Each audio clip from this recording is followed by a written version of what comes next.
Shalom bagi kita semua. Bapak Ibu, saudara-saudara yang terkasih, kami para pelayan Tuhan menyampaikan selamat datang, selamat beribadah bagi kita semua. Damai sejahtera Tuhan Allah kita menyertai kita sekalian. Biarlah di dalam ibadah minggu kita ini, yaitu Minggu Trinitatis, yang berarti ketritunggalan, dengan tema memberitakan tahun rahmat Tuhan. Biarlah kita semakin bersuka cita di dalam mengikut Tuhan, dan kita boleh memberitakan tahun rahmat Tuhan kepada sesama kita manusia. Untuk itu, marilah kita mempersiapkan hati dan jiwa kita. Kita saat teduh berdoa di dalam hati.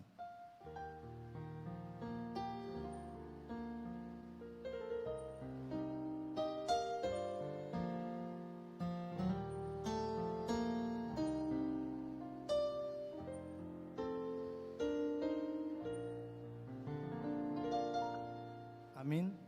Marilah kita memulai ibadah kita. Kita puji Tuhan, kita bernyanyi dari Kidung Jemaat nomor 242 ayat 1 sampai 3.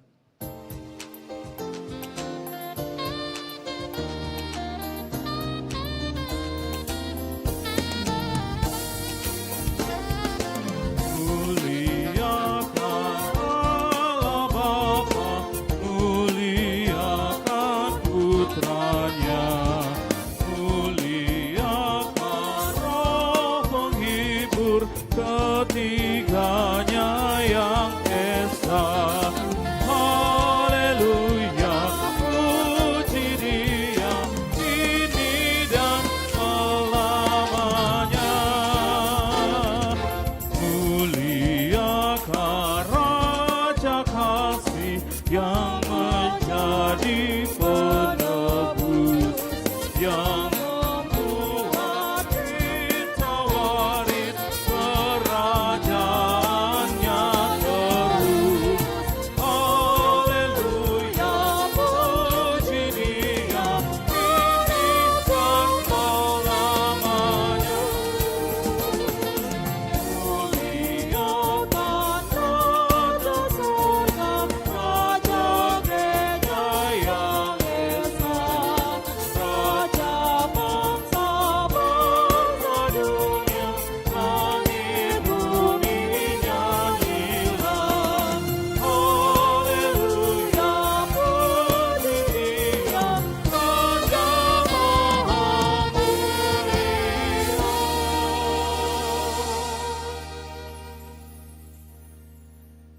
dalam nama Allah Bapa dan anaknya Tuhan Yesus Kristus dan Roh Kudus, Halik langit dan bumi.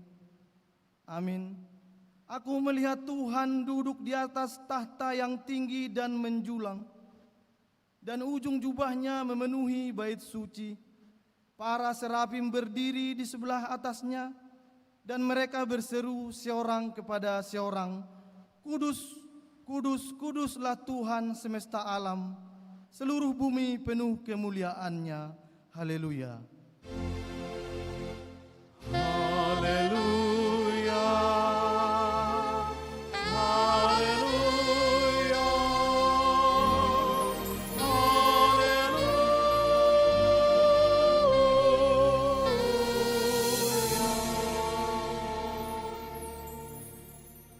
Ya Allah Bapa kami dalam Yesus Kristus Tuhan kami, Engkau telah mencurahkan Roh Kudus, penghibur dan penolong kami, agar kami senantiasa dipelihara di dalam kebenaran firman-Mu. Sungguh tak terselami betapa besar kasih anugerah-Mu kepada kami.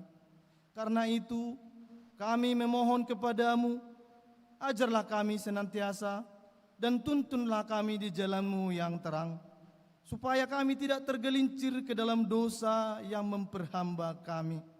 Lindungilah kami di bawah naungan kasih-Mu, supaya kami berdiri teguh menghadapi berbagai percobaan dan penggodaan. Kiranya kemuliaan-Mu memenuhi seluruh dunia ini, sekarang sampai selama-lamanya. Amin. Jemaat dipersilakan duduk kembali. Marilah kita puji Tuhan. kita bernyanyi dari Kidung Jemaat nomor 355 ayat 1 sampai 2.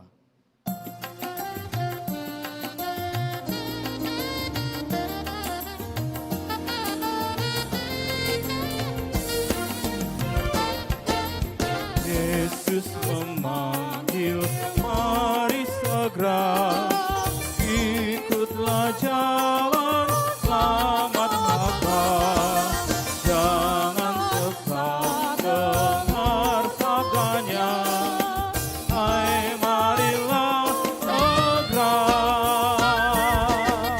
Sungguh nanti kita akan senang, bebas dosa, hati pun tentram. Bersama Yesus dalam terang, di rumah yang kekal. Hai marilah kecil dan besar, biar hatimu girang benar. Pilihlah Yesus, jangan gentar. Hai mari datanglah.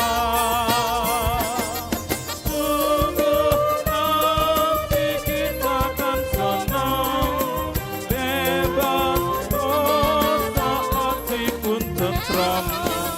Bersama Yesus dalam terang, di rumah yang kekal.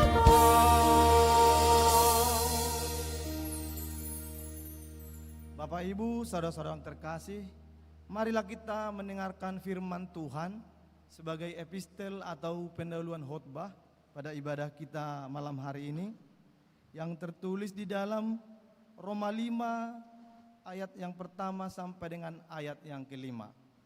Marilah kita baca secara bergantian, di ayat yang terakhir kita bersama-sama membacanya. Roma 5 ayat yang pertama sampai dengan ayat yang kelima, beginilah firman Tuhan. Sebab itu, kita yang dibenarkan karena iman, kita hidup dalam damai sejahtera dengan Allah, oleh karena Tuhan kita, Yesus Kristus. Oleh Dia, kita juga beroleh jalan masuk oleh iman kepada kasih karunia ini. Di dalam kasih karunia ini, kita berdiri dan kita bermegah dalam pengharapan akan menerima kemuliaan Allah. Dan bukan hanya itu saja, kita malah bermegah juga dalam kesengsaraan kita, karena kita tahu bahwa kesengsaraan itu menimbulkan ketekunan. Dan ketekunan menimbulkan tahan uji. Tahan uji menimbulkan pengharapan. Ayat 5 kita bersama-sama. Dan pengharapan tidak mengecewakan, karena kasih Allah telah dicurahkan di dalam hati kita oleh Roh Kudus yang telah dikaruniakan kepada kita. Sampai demikian pembacaan firman Tuhan. Berbahagialah setiap orang yang mendengarkan firman Tuhan, yang menghayati serta mengamalkannya. Amin.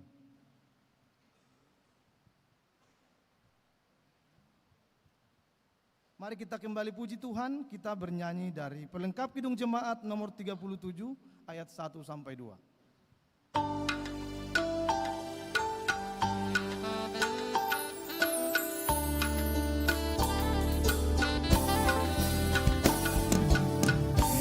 Bila ku renung dosaku padamu Tuhan,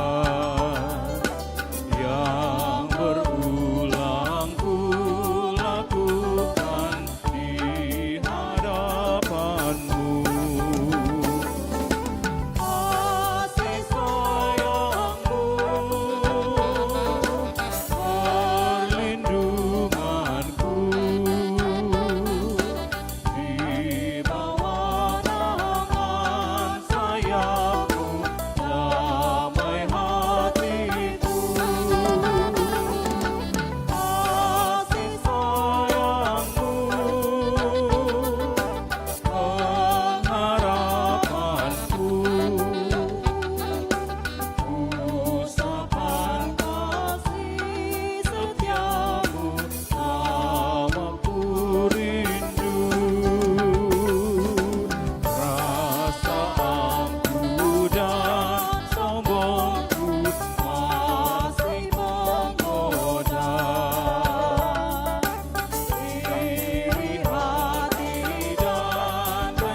saudara-saudara yang terkasih, marilah kita mengingat, merenungkan dan menyesali segala dosa kita di hadapan Tuhan. Kita sudah banyak melakukan dosa dan kita sudah kehilangan kemuliaan Allah. Namun oleh karena kasih-Nya saat ini, marilah kita memohon ampun ke hadapan Tuhan. Kita berdoa di dalam hati.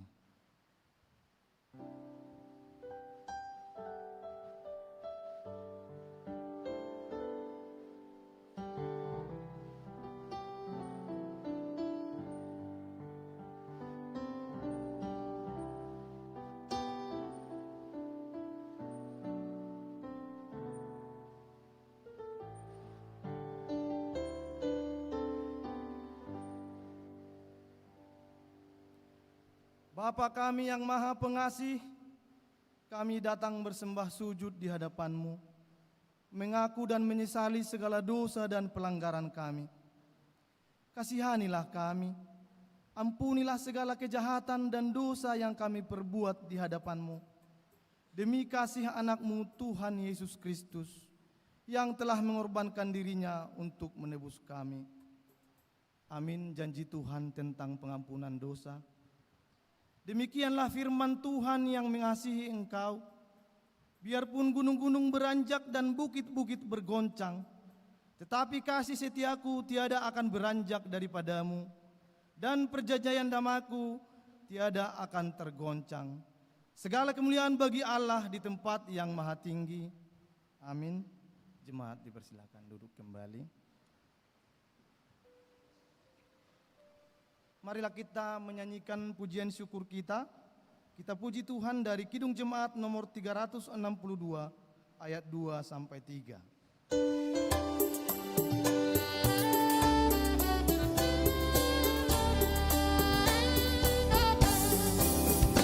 Aku hamba-Mu, Kau sucikanlah oleh kasih kurnia. Hingga jiwaku memegang teguh kehendak-Mu yang mulia. Raih daku dan dekatkanlah pada kaki salib-Mu. Raih daku dan dekatkanlah ke sisi-Mu Tuhanku. Sungguh indahnya walau sejenak beserta-Mu Allahku. Dalam doaku sungguh akrabnya bersekutu dengan-Mu. Raih daku dan dekatkanlah pada kaki salib-Mu. Raih daku, raih dan dekatkanlah ke sisi-Mu Tuhanku.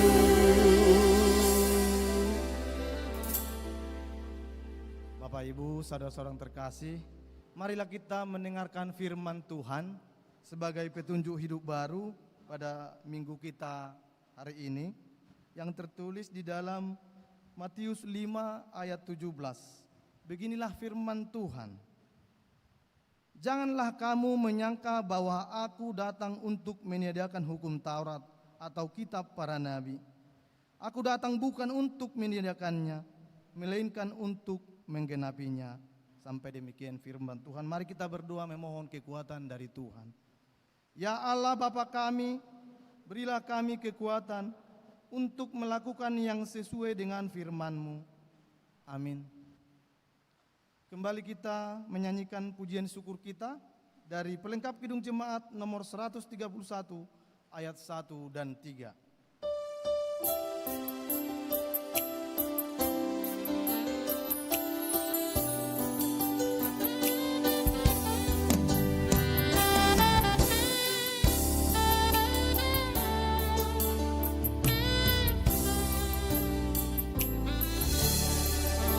Ku yakin Tuhan tuntun langkahku, serta membuka jalan bagiku.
marilah kita bersaksi mengikrarkan pengakuan iman kita bersama jemaat pada segala abad di seluruh dunia. Kita ucapkan bersama-sama. Aku percaya kepada Allah, Bapa yang Maha Kuasa, Khalik langit dan bumi. Aku percaya kepada Yesus Kristus, anaknya yang tunggal Tuhan kita, yang dikandung daripada Roh Kudus, lahir dari anak darah Maria, yang menderita di bawah pemerintahan Pontius Pilatus, disalibkan, mati dan dikuburkan, turun ke dalam kerajaan maut. Pada hari ketiga, bangkit pula dari antara orang mati, naik ke surga, duduk di sebelah kanan Allah Bapa yang Maha Kuasa, dan akan datang dari sana untuk menghakimi orang yang hidup dan yang mati. Aku percaya kepada Roh Kudus, gereja yang kudus dan am, persekutuan orang kudus, pengampunan dosa, kebangkitan daging, dan hidup yang kekal. Amin. Jemaat dipersilakan duduk. Bapak Ibu, saudara-saudara terkasih, kini tiba saatnya kita menyambut sabda Allah. Marilah kita puji Tuhan. Kita bernyanyi dari Kidung Jemaat nomor 425 ayat 1 sampai 3.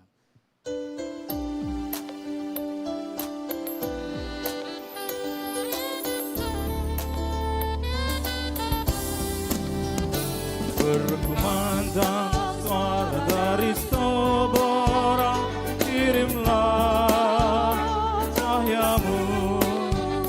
Banyak jiwa dalam dosa menyerang, kirimlah cahyamu. Kirimlah pelita Injili menyantap yang terlelap.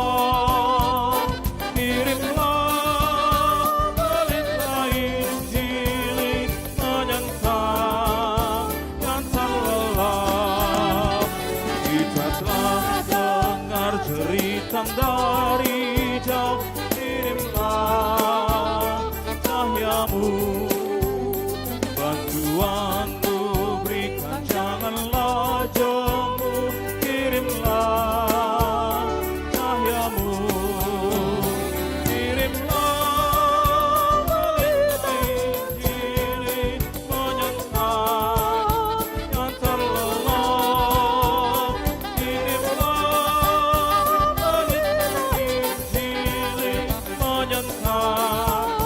yang terlelap. Jangan kita tinggal diam mendengar, kirimlah cahyamu. Injil Tuhan haruslah kita sebar, kirimlah cahyamu.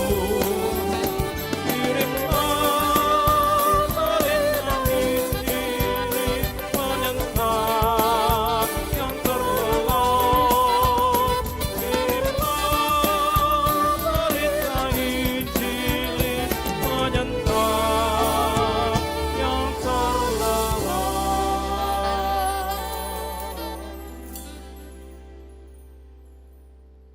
Damai sejahtera Allah yang melampaui segala akal, itulah yang memelihara hati dan pikiranmu dalam Kristus Yesus Tuhan kita. Amin. Salam buat kita semua. Mari kita membaca Yesaya 61 ayat 1 sampai 9. Yesaya 61 ayat 1 sampai 9. Saya akan membacakan ayat yang ganjil, jemaat Tuhan membacakan ayat yang genap. Ayat 9 nanti kita baca sama-sama. Yesaya pasal 61 ayat 1 sampai 9. Saya mulai ayat yang pertama. Roh Tuhan Allah ada padaku, oleh karena Tuhan telah mengurapi aku.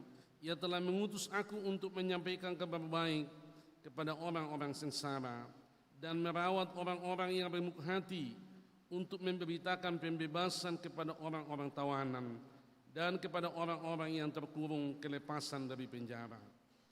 Untuk memberitakan tahun rahmat Tuhan dan hari pembalasan Allah kita, untuk menghibur semua orang berkabung.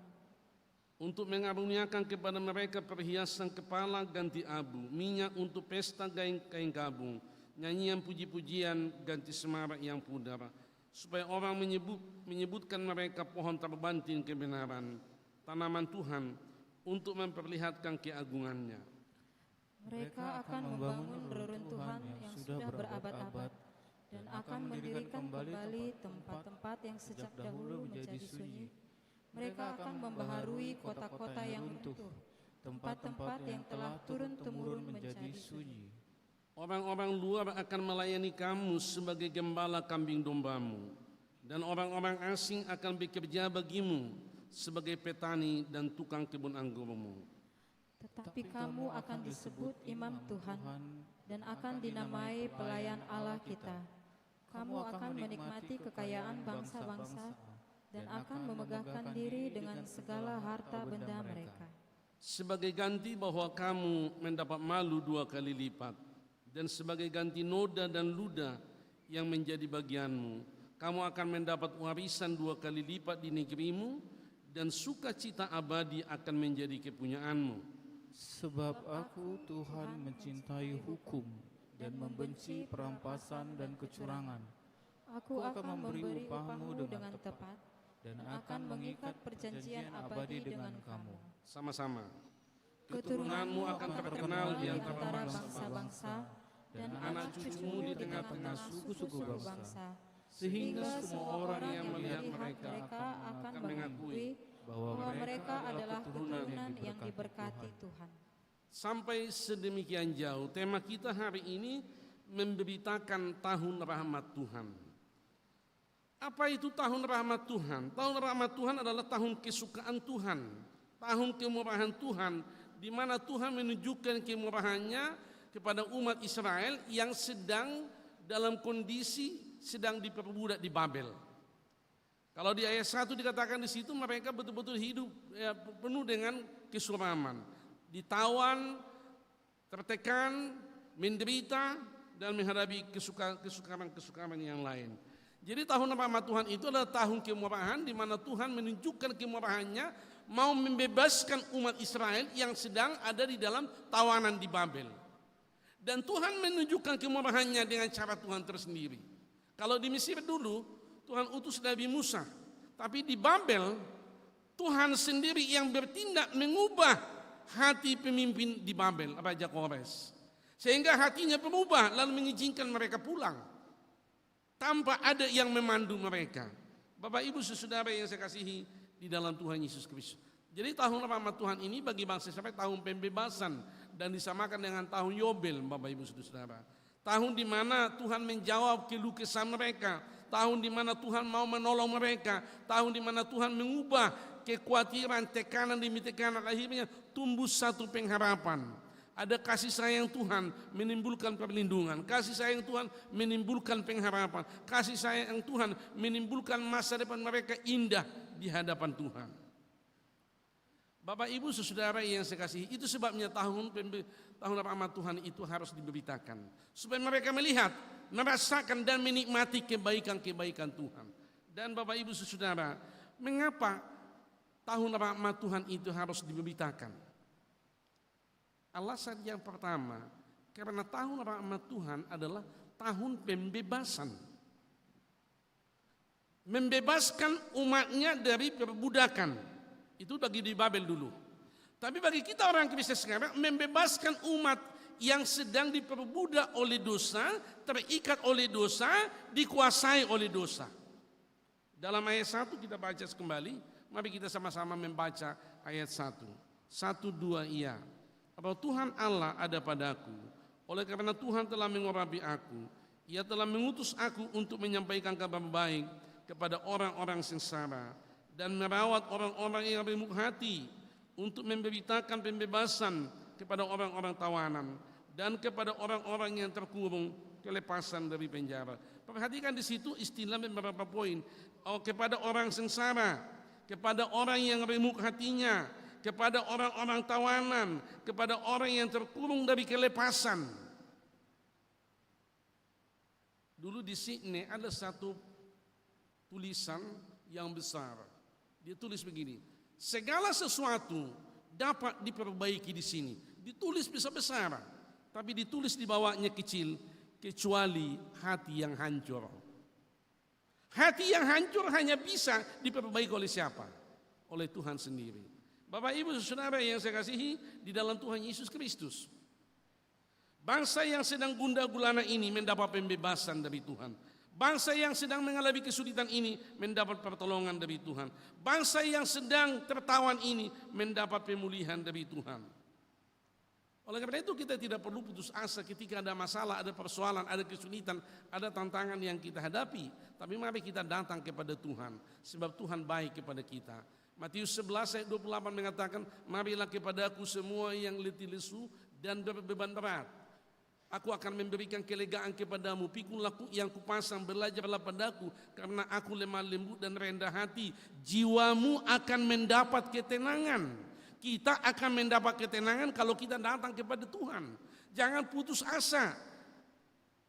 Pertolongan Tuhan tidak pernah terlambat. Mazmur 46 ayat 2, Allah itu adalah tempat perlindungan dan kekuatan. Sebagai penolong dalam kesesakan sangat terbukti. Dia mau menolong Bapak Ibu, dia menolong saudara, dia membantu kita, dia mau mengasihi kita, dia mau menunjukkan kemurahannya kepada kita. Sebab tahun rahmat Tuhan telah datang. Ada seorang ibu tinggal di satu desa, ibu itu kena dampak banjir. Ada banjir masuk menghantam desa mereka, sehingga semua rumah di desa itu hancur semuanya. Ternaknya habis, hartanya habis, kandas semuanya. Mula-mula ibu itu agak stres. Dia pikir pupuslah pengharapan, tamatlah riwayat kami, semua sudah habis semuanya. Tetapi di tengah-tengah situasi yang seperti itu, Bapak Ibu Saudara, dia datang kepada Tuhan. Ketika dia datang kepada Tuhan, mengadu kepada Tuhan, apa yang terjadi? Pertolongan Tuhan tepat pada waktunya. Datang yayasan kemanusiaan ke kampung itu, lalu yayasan itu membangun semua rumah-rumah yang lebih bagus daripada rumahnya yang dulu. Dan anak-anaknya didata semua. Siapa yang mau sekolah SMA silakan kami akan biayai, dan siapa yang mau kuliah kami akan biayai semuanya. Pertolongan Tuhan tidak pernah terlambat. Saya mau sampaikan kepadamu Bapak Ibu Saudara, pertolongan Tuhan tidak pernah terlambat menolong kita, membantu kita, mengasihi kita, memulihkan kita. Tahun rahmat Tuhan, tahun pembebasan. Mengapa kita harus memberitakan tahun rahmat Tuhan? Karena tahun rahmat Tuhan, tahun pembebasan. Yang kedua, karena tahun rahmat Tuhan, tahun pemulihan. Dia mau memulihkan hidup kita, dia mau memulihkan bangsa ini. Coba kita baca kembali ayat 4 dan ayat 5. Sama-sama semua kita baca ayat 4 dan 5, 1, 2, ya. Mereka akan membangun reruntuhan yang sudah berabad-abad dan akan mendirikan kembali tempat-tempat yang sejak dahulu menjadi sunyi. Mereka akan membaharui kota-kota yang runtuh, tempat-tempat yang terlalu turun-temurun menjadi sunyi. Stop. Mereka akan membangun reruntuhan yang sudah berabad-abad dan akan mendirikan kembali tempat-tempat yang sejak dahulu sudah menjadi sunyi, sudah sunyi ditinggalkan, hancur semuanya, tapi mereka akan bangun kembali. Kenapa? Karena pemulihan dari Tuhan terjadi.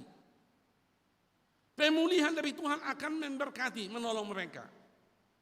Yang lebih mantap, yang kita lebih indah kalau kita lihat, kita baca ayat 5 sama-sama. Sama-sama ayat 5, 1, 2, ya. Orang-orang luar akan melayani kamu sebagai gembala kambing dombamu, dan orang-orang asing akan bekerja bagimu sebagai petani dan tukang kebun anggur. Perhatikan, dulunya bangsa Israel diperbudak di Babel, mereka bekerja untuk orang lain, mereka bekerja untuk tuannya, mereka bekerja untuk penguasa, mereka bekerja untuk majikannya. Sekarang diubah, mereka jadi majikan. Perhatikan, orang-orang luar akan melayani kamu sebagai gembala kambing domba. Jadi domba mereka digembalakan oleh orang lain yang mengerjakannya, dia majikannya. Dan orang-orang asing akan bekerja bagimu sebagai petani. Pertaniannya dikerjakan oleh orang lain, dia majikannya, dan tukang kebun anggurmu. Perhatikan di situ perubahan pemulihan itu. Pemulihan yang sempurna kita lihat, Tuhan memulihkan kondisi bangsa itu. Bapak Ibu Saudara yang saya kasihi di dalam Tuhan Yesus Kristus, pemulihan ini adalah tindakan Allah untuk memulihkan hubungan yang telah putus, memulihkan keadaan mereka, memulihkan identitas mereka, memulihkan mereka supaya keluar dari penderitaan, keluar dari penghukuman, supaya mereka sungguh-sungguh ditolong Tuhan. Dan ingat, Tuhan sanggup memulihkan hidup kita. Masih kita ingat lagu Yesus sanggup? Yesus sanggup, Yesus sanggup, Yesus sanggup memulihkan yang menderita, memulihkan yang terluka, memulihkan hidup kita. Sesulit apapun persoalan kita, mari kita datang kepada Tuhan. Mungkin kita sedang tertekan, mungkin sedang terikat dengan dosa, dikuasai oleh dosa, terikat dengan ini, terikat dengan itu, tapi kembali kepada Tuhan. Atau mungkin sedang tertawan kita kembali kepada Tuhan. Tadi sore saya ceritakan di sini satu cerita, ada seorang anak itu dia main-main ketapel. Dia belajar main ketapel. Lalu sedang belajar dia coba keker itu, ada ayam di sana, ayam milik papanya. Dia coba ketapel. Waktu dia ketapel, langsung kena ke leher ayam papanya ini. Ayamnya. Ayam itu langsung mati, jatuh, tergeletak. Anak itu ketakutan. Wah, dia pikir papaku pasti marah sama saya. Sebab ayamnya sudah mati saya buat. Lalu diam-diam disembunyikannya, ayam itu dilemparkannya ke semak-semak. Dia lihat, tidak ada orang yang lihat menurut dia. Lalu Bapak Ibu Saudara, apa yang terjadi? Malamnya dia tidur aman, besoknya pergi ke sekolah. Waktu mau pergi ke sekolah, papanya kasih uang jajan kepada dia. Kasih uang jajan juga sama siapa? Abangnya. Sampai di sekolah, pas lagi istirahat mau jajanan, abangnya bilang begini, dek sini dek, kasih uang jajanmu sama abang. Katanya. Loh, kenapa bang? Kita kan masing-masing dikasih papa. Lalu abangnya bilang begini, ingat semalam kau ketapel kepala ayam papa, mati. Kalau kau tidak kasih uang jajanmu sama saya akan kasih tahu sama papa bahwa kau yang mematikan ayam papa. Adiknya takut, akhirnya dikasih uang jajan itu sama abangnya. Besoknya lagi mau jajanan lagi, dek sini katanya. Mana uangmu? Janganlah bang. Ingat kepala ayam katanya. Lalu takut tadi anak-anak ini, kasih lagi uang jajannya. Besoknya minta lagi, sini dek, mana uangmu? Anak ini agak menolak. Ingat, kepala ayam, dikasih uangnya. Sampai 1 minggu. Sudah 1 minggu, dia merasa tertekan, merasa diperas, merasa tidak tahu mau bikin apa. Tapi dia ambil keputusan datang kepada papanya. Dia datang kepada papanya minta maaf. Dia bilang begini, Pak, aku minta maaf sama papa. Seminggu lalu saya ketapel ayam papa dan mati. Saya buang ke semak-semak dan saya ketakutan. Seminggu ini saya tidak damai sejahtera. Saya minta maaf ya Pak. Kata anak ini kepada papanya. Papanya bilang apa? Sebetulnya papa sudah tahu. Cuma papa mau menunggu kejujuran dan pengakuanmu. Papa sudah tahu apa yang kau lakukan, tapi papa menunggu pengakuanmu, kejujuranmu. Oke, papa ampuni. Papa ampuni. Besoknya pergi ke sekolah. Datang si abangan, mau jajanan. Dek, sini, uang jajan kasih. Ingat kepala ayam katanya. Lalu dia bilang apa? Tidak bisa, dia bilang. Saya sudah kasih tahu sama papa. Saya sudah mengaku dosa sama papa. Dan papa sudah mengampuni, bahkan kecuranganmu juga yang memeras saya, sudah saya kasih tahu sama papa. Yang mau saya sampaikan kepada Bapak Ibu Saudara di sini adalah anak itu berdosa, anak ini salah, tapi ketika dia datang kepada papanya, Tuhan mau mengampuninya. Ketika dia mengaku salah, Tuhan ampuni dia. Jelas firman Tuhan katakan kalau kita datang kepada Tuhan, mengaku semua dosa kita, Tuhan akan ampuni kita. Biarpun dosamu merah seperti kemiji, akan menjadi putih seperti salju. Biarpun merah seperti kain kesumba, akan menjadi putih seperti bulu domba. Sejauh timur dari barat, demikian dijauhkannya daripada kita pelanggaran kita. Seperti Bapa sayang kepada anaknya, demikian Tuhan sayang kepada orang yang takut akan Dia. Jika kita mengaku dosa kita, maka Ia adalah setia dan adil, sehingga Ia akan mengampuni segala dosa kita dan menyucikan kita dari segala kejahatan. Tuhan sanggup memulihkan kita kalau kita mau jujur dan mau datang kepadanya. Pintu terbuka buat kita semua. Bapak Ibu Saudara, mengapa tahun rahmat Tuhan itu harus diberitakan? Karena tahun rahmat Tuhan tahun pembebasan. Karena tahun rahmat Tuhan tahun pemulihan. Karena yang ketiga, karena tahun rahmat Tuhan tahun di mana Tuhan memberikan identitas yang baru kepada umatnya. Memberikan identitas yang baru. Coba kita lihat ayat 6. Sama-sama kita semua baca ayat 6. 1, 2 ya. Tetapi kamu akan disebut imam Tuhan dan akan dinamai pelayan Allah kita.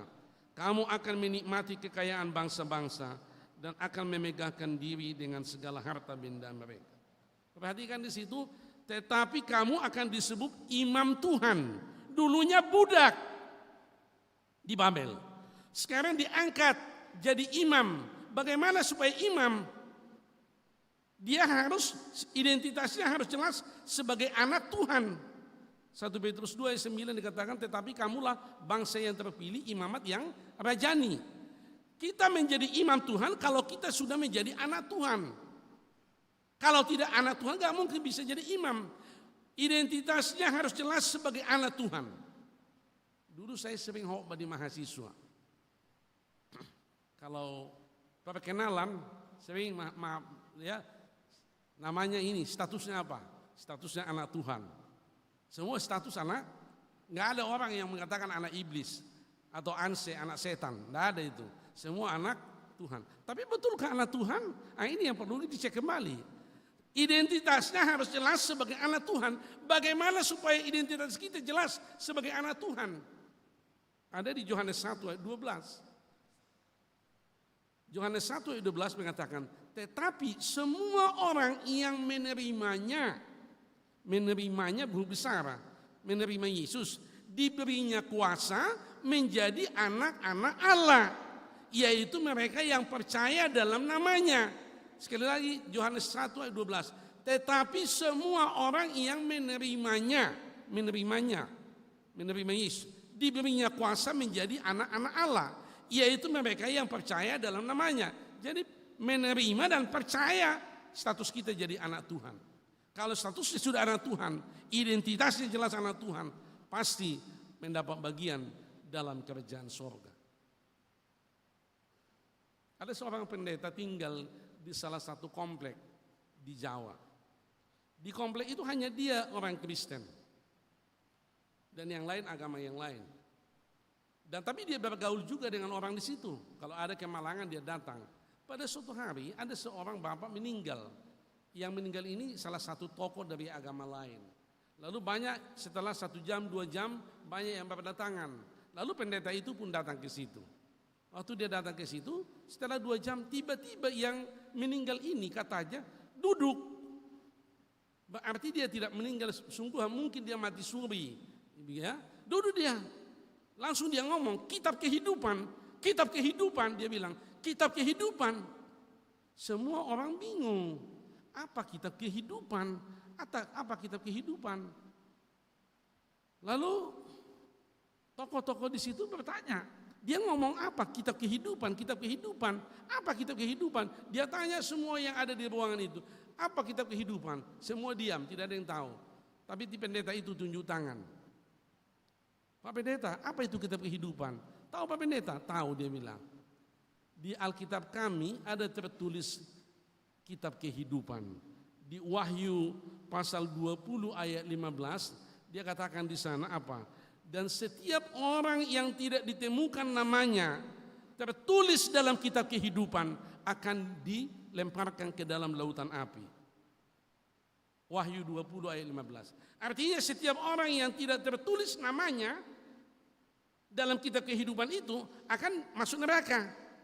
Berarti ada ditulis kan? Akhirnya apa maksudnya?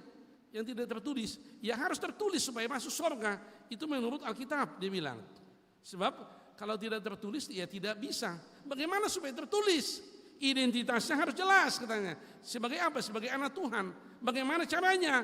Percaya menerima Yesus sebagai Tuhan dan Juru Selamat. Pendeta itu jelaskan di situ.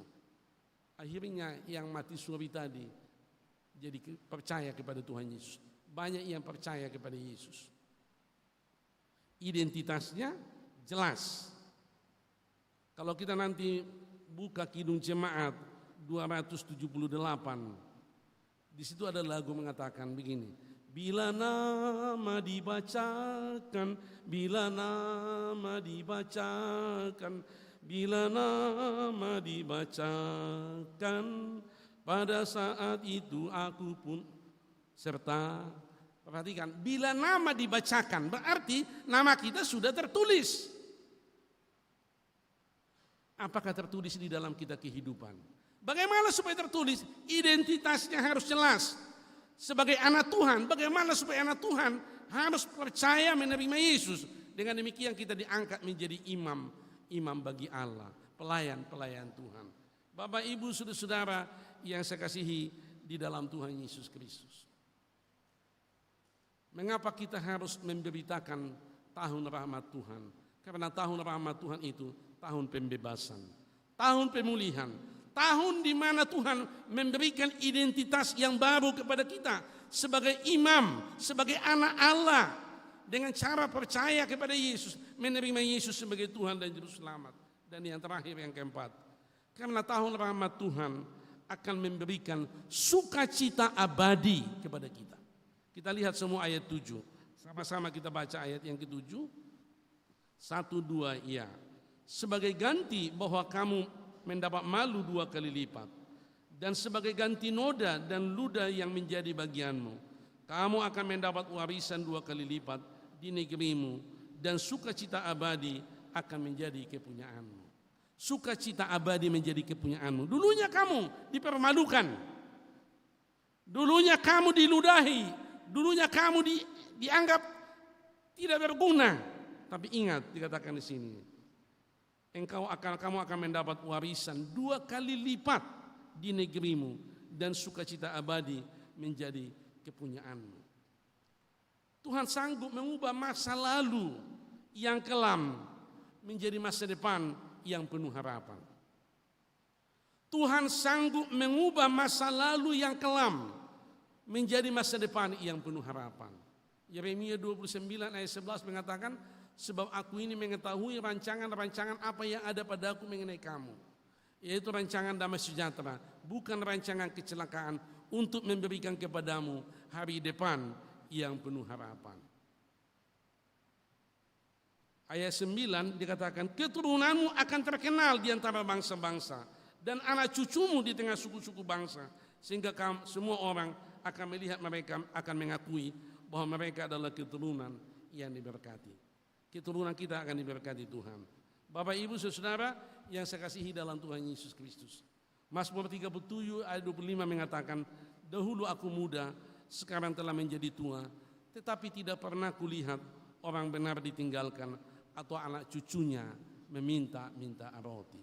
Tuhan peduli kepada kita, Tuhan mau menolong kita, Tuhan mau memberkati kita, Tuhan mau membebaskan kita, Tuhan mau memulihkan hidup kita. Mari kita berdoa. Bapa, terima kasih Tuhan, kami bersyukur kepadamu karena Tuhan telah memberitakan kepada kami tahun rahmat Tuhan, tahun pembebasan, tahun pemulihan, tahun memberikan identitas yang baru kepada kami, tahun memberikan sukacita abadi. Bapa, firman-Mu sudah kami dengarkan, Engkau meteraikan firman-Mu ini dalam hidup kami. Bila di antara kami ada yang sedang dalam kehidupan, dalam kesusahan, penderitaan, tekanan, apakah itu masalah pribadi atau masalah studi, masalah pekerjaan, masalah orang tua, masalah sakit penyakit, Tuhan, kami memohon kepadamu, tolong kami, bantu kami, kasihani kami, berkati kami. Tumpangkan tangan-Mu menjamah tiap-tiap Bapak Ibu saudaraku yang ada di sini. supaya mereka semua diberkati Tuhan, supaya mereka semua ditolong Tuhan, supaya mereka semua dijaga Tuhan, supaya mereka semua dilindungi oleh Tuhan. Kami percaya kasih sayang-Mu, kasih sayang perlindungan, kasih sayang-Mu, kasih sayang pengharapan. Tolonglah Tuhan kami semua, berkatilah kami dengan nama kami masing-masing. Di dalam nama Yesus Tuhan kami. Amin. Kita sambut, kita responi firman Tuhan dengan bernyanyi Kidung Jemaat 432 ayat 1 dan 2.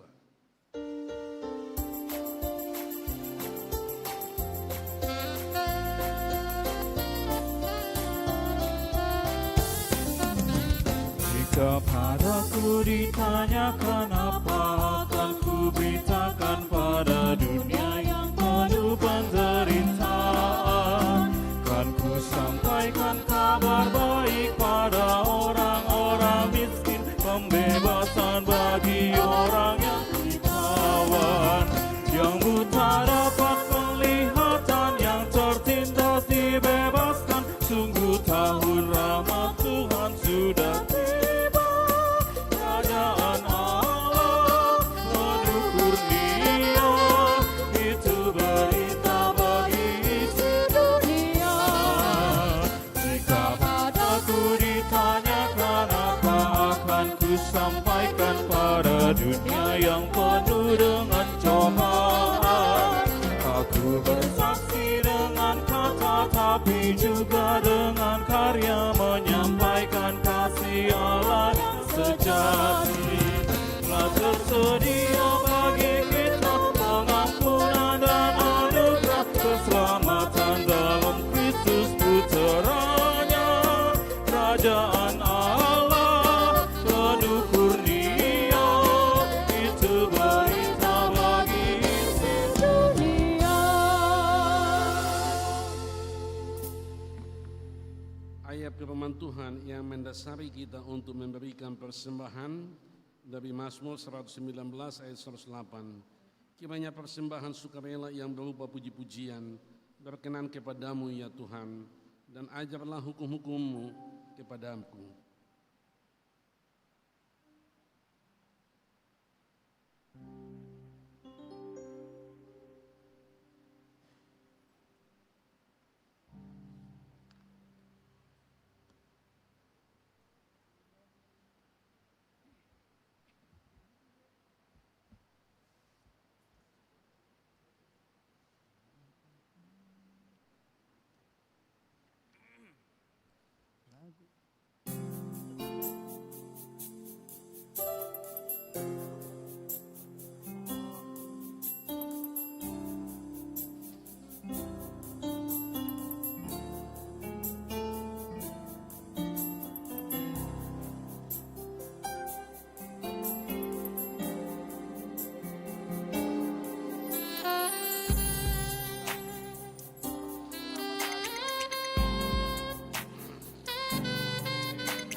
menyerahkan persembahan kita kepada Tuhan.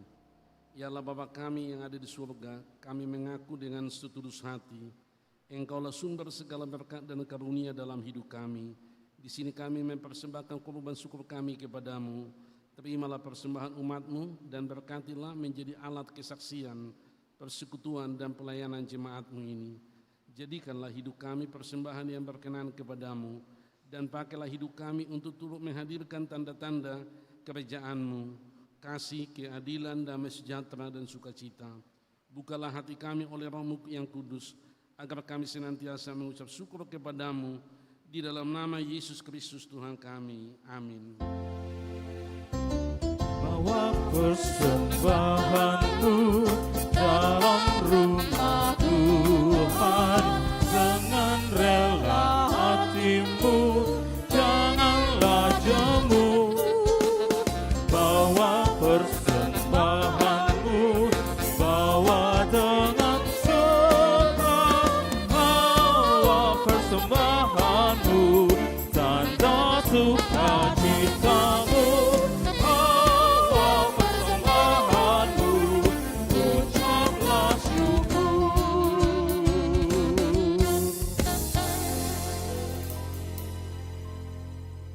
Bapa kami yang di surga, dikuduskanlah namamu, datanglah kerajaan-Mu, jadilah kehendak-Mu di bumi seperti di surga. Berikanlah kami pada hari ini makanan kami yang secukupnya, dan ampunilah kami akan kesalahan kami, seperti kami juga mengampuni orang yang bersalah kepada kami. Dan janganlah membawa kami ke dalam pencobaan, tetapi lepaskanlah kami daripada yang jahat.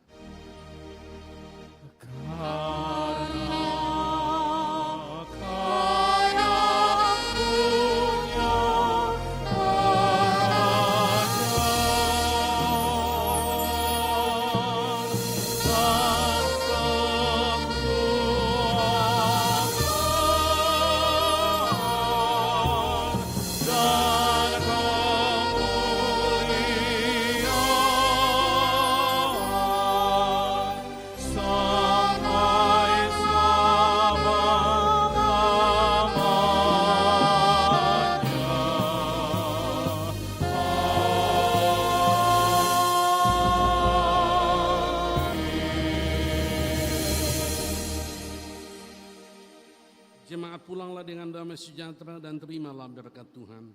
Tuhan memberkati engkau dan melindungi engkau. Tuhan menyinari engkau dengan wajah-Nya dan memberi engkau kasih karunia. Tuhan menghadapkan wajah-Nya kepadamu dan memberi engkau damai sejahtera.